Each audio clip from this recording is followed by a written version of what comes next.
تو یہ سارے کے سارے کام کرتے ہیں۔ تو پھر فرمایا کہ الغاث احلام، یہ جو نبی علیہ السلام جو باتیں کر رہے ہیں،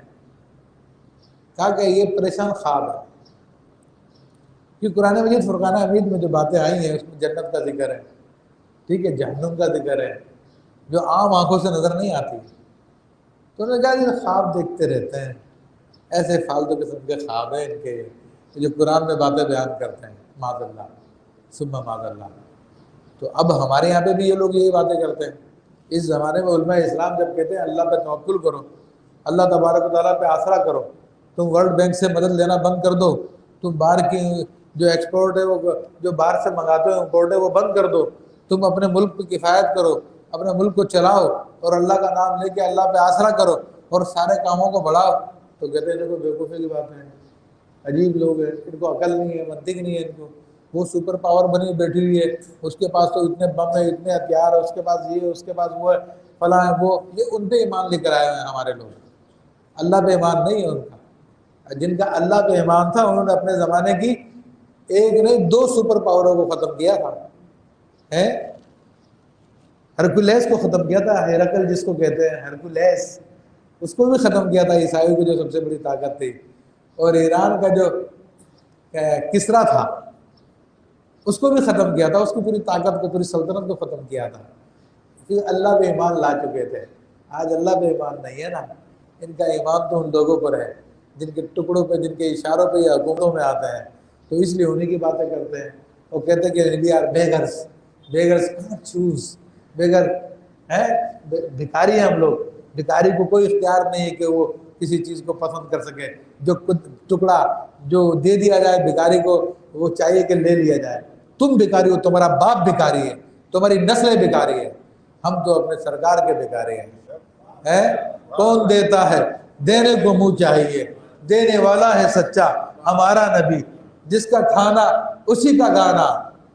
زمانے بھر کا یہی ہے دستور، جس کا کھانا اسی کا گانا۔ ہم سرکار کا کھاتے ہیں، کسی اور کا نہیں کھاتے، تم کھاتے ہو گے ان کا، اور اللہ کے خزانوں کے مالک ہے نبی سرور، یہ سچ ہے نیازی، ہم سرکار کا کھاتے ہیں۔ تو تم لوگ گاؤ ان کے گیت، ہم لوگ تو اپنے سرکار کے گیت گائیں گے، تم لوگوں نے سرکار کے بجائے اور شخصیات بنا لیے جن کا تم کھاتے ہو اور پیتے ہو، ہمارے تو سرکار صلی اللہ علیہ وسلم ہے، کیونکہ اللہ کے خزانوں کے مالک ہے نبی سرور، یہ سچ ہے نیازی، ہم سرکار کا کھاتے ہیں۔ تو آج کل لوگوں نے اپنے پیروں کے بارے میں بھی کہنا شروع کر دیا کہ زمانے بھر کا یہی ہے دستور، پیر بھی سامنے بیٹھا ہوا، جس کا کھانا اسی کا گانا، پیر نے نوکری دی ہے نا اس کو، تو اس لیے وہ پڑھ رہا ہے اس عقل کے اندھے کو، دین کے اندھے کو۔ سرکار دو عالم صلی اللہ علیہ وسلم کی حدیث سے نظر نہیں آ رہی ہے کہ واللہ یؤتی انما انا قاسم واللہ یؤتی، کہ اللہ دینے والا میں تقسیم کرنے والا ہوں، اس کو وہ حدیث سے نظر نہیں آئی، پوری زندگی میں حضور کی غلامی نہیں سمجھ میں آئی، اور وہ پیر کی غلامی میں ایسا اندھا ہو گیا کہ پیر کے منہ پہ بیٹھ کے اس کو مسکے لگا رہا ہے، وہ خوشامد پسند پیر، وہ بھی بڑے مزے سے سن رہا ہے، وہ کہہ نہیں رہا بند کرو بکواس، تم میرے دینے والے میرے سرکار ہیں، نہیں کہہ رہا وہ، کیونکہ اس کو بھی اپنے نفس کی عبادت کروانے کا شوق ہو چکا ہے نا، اس کو بھی بڑا شوق ہو چکا ہے کہ میرے خوب تعریفیں کی جائے۔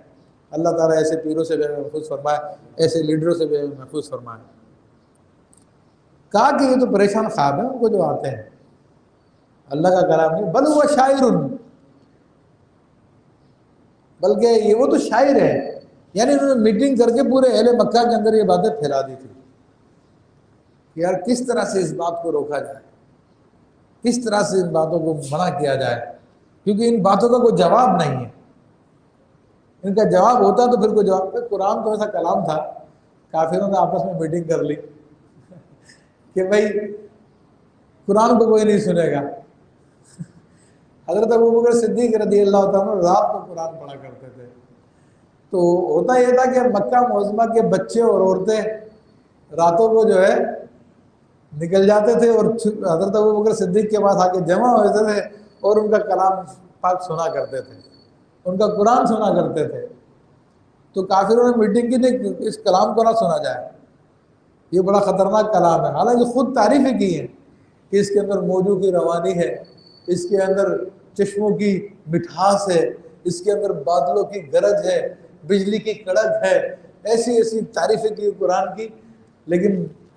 کہا کہ ہمارا دن ختم نہ ہو جائے، دھرم نشٹ نہ ہو جائے ان کا، تو طے کر لیا اب کوئی بھی نہیں جائے گا۔ اب اتفاقی بات ہے رات کو عوام تو باز آگے کی، عوام تو عوام ہوتی ہے، لیکن بڑے بڑے لیڈر راتوں کو نکلے ہوئے، اور جب چھپچپا کے پہنچتے تو ایک دوسرے کو دیکھ رہے تھے، یہ بھی آ گیا تو وہ بھی آ گیا، تو کہتے تھے قرآن کا، تو پھر انہوں نے کہا کہ اس کو شاعری بولا جائے، اس قسم کی باتیں کی جائے، لیکن جانتے تھے کہ شاعری بھی نہیں ہے۔ تو ایسے ہی آج کے حکمران بھی جانتے ہیں کہ جو علماء کہہ رہے ہیں سچ ہے۔ فَلْيَأْتِنَا بِآيَةٍ كَمَا أُرْسِلَ الْأَوَّلُونَ، تو ہمارے پاس کوئی نشانی لے آئے نا جیسے اگلے لوگ بھیجے گئے تھے۔ تو یہ نبی علیہ السلام سے کافروں کی ڈیمانڈ تھی کہ موسیٰ علیہ السلام نے کے پاس عصا تھا، آپ بھی ایک عصا لے آئیں۔ عیسیٰ علیہ السلام کے پاس جو ہے وہ مردوں کو زندہ کرتے تھے، کوڑیوں کو صحیح کرتے تھے، آپ بھی اس قسم کے کام کر کے دکھائیں۔ تو اللہ تبارک و تعالیٰ نے انہوں نے یہ اعتراضات کیے، تو آپ علیہ السلام نے ان کو یہ چیزیں نہیں دکھائی، ورنہ جو موسیٰ علیہ السلام کا معجزہ وہ آپ ہی کا ہے، جو عیسیٰ علیہ السلام کا معجزہ وہ آپ ہی کا ہے، کیونکہ آپ تمام نبیوں کے سردار ہیں، اور تمام نبیوں کو نبوت بھی آپ پر ایمان لانے کی وجہ سے ملی ہے، قرآن میں موجود ہے، ٹھیک ہے نا، قرآن میں یہ ساری کی ساری بات موجود ہے، تو آپ کے لیے کوئی مسئلہ نہیں تھی یہ چیزیں، یہ تو آپ کی امت کے خادم جو ہے وہ بھی کرتے ہیں، وہ بھی یہ کام کرتے ہیں، کرامتیں دکھاتے ہیں الحمدللہ رب العالمین، لیکن آپ نے ان کی ڈیمانڈ پہ نہیں دکھائی۔ اور ڈیمانڈ پہ کیوں نہیں دکھائی؟ کیونکہ جب کسی امت کو اس کی ڈیمانڈ کا معجزہ دے دیا جائے اور پھر بھی ایمان نہیں لے کے آئے تو پھر ان کو ہلاک کر دیا جاتا ہے، اور ان لوگوں کو ہلاک نہیں کرنا تھا، کیونکہ اللہ جانتا تھا ان میں سے مسلمان ہو رہے ہیں، ان کی نسلوں میں مسلمان ہو رہے ہیں، اور ہوئے آپ کے سامنے پوری دنیا کے اندر، پھر پوری دنیا کو فتح کیا ان لوگوں نے۔ تو اچھا آج کے لوگ کیا کہتے ہیں؟ ظاہر سی بات ہے آج کے کافر تو ہم سے نہیں کہتے، موضوع کی ڈیمانڈ نہیں کرتے، لیکن وہ مسلمان نما کافر جو ہمارے لیڈر بنے ہوئے ہیں وہ ہم سے یہی کہتے ہیں حضور غصبہ کی تو یہ کرامت تھی، خواجہ غریب نواز کی تو یہ کرامت تھی، تم کیسے مسلمان عالم ہو، تمہاری تو یہ کرامتیں نہیں ہیں، تمہاری تو غریب نواز جیسی کرامتیں نہیں ہیں، خواجہ شہاب الدین سہروردی جیسی کرامت نہیں ہے، فلانی جیسی کرامتیں نہیں ہیں، اس قسم کی باتیں کر کے اپنے آپ کو بلاتے ہیں کہ یہ جو عام سا آدمی عام عالم ہے یہ وہ نہیں ہے، حالانکہ ان کو پتا ہے کہ عالم کے یہ ولی کے سینگ نہیں ہوتے، اور کرامت اس وقت دی جاتی ہے جب ضرورت پیش آئے، تو اس وقت کیا ضرورت تھی کرامت دکھانے کی؟ یہ مولانا خادم حسین کی کرامت یہ کم نہیں تھی کہ پاؤں سے چل نہیں سکتے تھے لیکن پوری دنیا کے مسلمانوں کو انہوں نے بیدار کر دیا، یہ کرامت کم نظر آتی ہے؟ یہ کرامت کیا کم نظر آتی ہے؟ تمہاری سختیوں کے باوجود، جیلوں میں بند کرنے کے باوجود تم نے اس کو کلمہ حق کہنے سے نہیں روک سکے، تم لوگ اپنی پوری طاقتوں کے باوجود نہیں کہہ سکے، یہ کرامت تمہیں کم نظر آتی ہے؟ یہ کرامت تمہیں کم نظر آتی ہے؟ قوم جو سوئی ہوئی تھی، جعلی پیروں کی ہتھیاں چڑھی ہوئی تھی، ان سب کو قوم کو جگا دیا اور سب کے سب لبیک یا رسول اللہ کے نعرے لگانے لگے، آؤ دکھاؤ ایسی کرامت تم کسی کے پاس ہے۔ تو یہ اس قسم کی باتیں کر کے لوگوں کو بلاتے، تو کفار بھی یہی باتیں کرتے تھے، تو آپ نے ان کو کرامت نے دکھائی، کہا کہ یہ قرآن کی یہ بڑی کرامت ہے، یہ بڑا معجزہ ہے۔ تمام انبیاء کے جو معجزے تھے وہ ان کے وقتی تھے، ان کے ساتھ وہ معجزے غائب ہو گئے، لیکن حضور علیہ السلام کو جو عظیم معجزہ دیا گیا وہ قرآن عظیم ہے،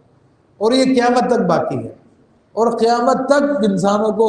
عاجز کرتا رہے گا، حیران کرتا رہے گا۔ تو اس سے اتنا بڑا معجزہ آنے کے باوجود پھر تم کو اور معجزہ مانگتے ہو۔